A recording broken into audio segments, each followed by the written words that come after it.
Namaste, this is the class of 7th semester of analysis.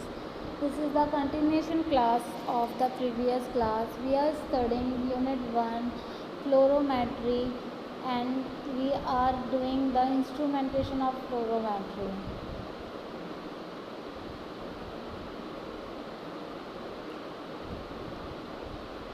So today we will study the sample holder. The majority of fluorescence assays are carried out in solution, the final measurement being made upon the sample contained in a cuvette or in a flow cell.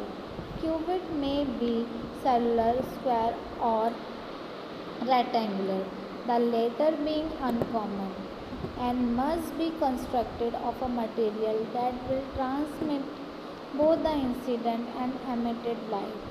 Square, cuvette or cell will be found to be most precision since the parameter of path length and parallelism are easier to maintain during manufacture. However, round cuvettes are suitable for many more routine applications and have the advantage of being less expensive.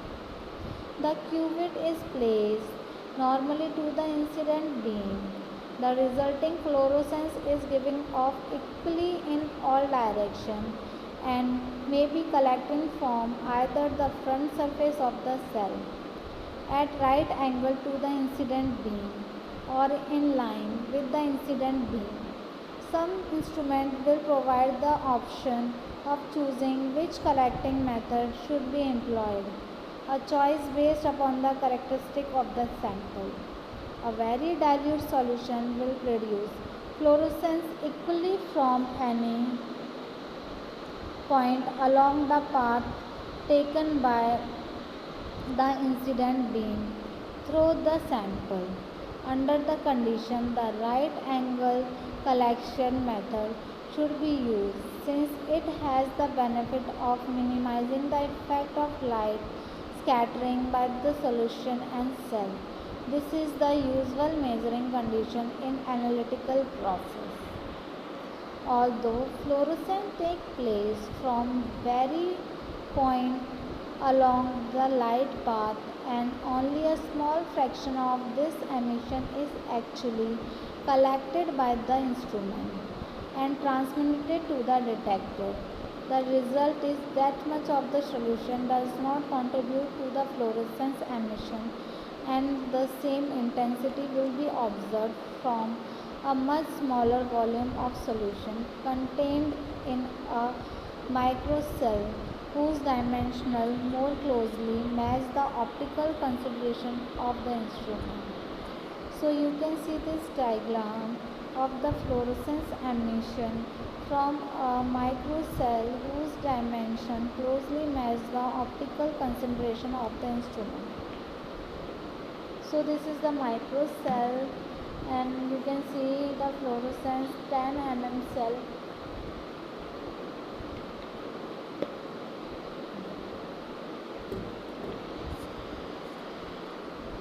As the absorption of the solution increases, the fluorescence emission becomes progressive, distorted until a point is reached where little actually penetrates the main bulk of the solution and the fluorescence will be confined to the front surface of the cuvette. Front surface collect will strip allow measurement to be made, although the contribution due to the light scattered from the cuvette wall will be large. Front surface collect will be at least always show emission, possibly distorted, from a fluorescent sample, whereas the fluorescent obtained from 90% collection fall rapidly as the absorption of the solution increase. It is possible to dismiss a potential sample as non-fluorescent simply because the concentration is too high. However possible, the Absorption Absorption of the complete unknown solution should be measured before attempting a fluorescence check and the concentration adjusted to provide a solution of absorbance. So here we have completed the instrumentation of fluorescence, and you hope you will like this video. For any query you can comment below. Thank you.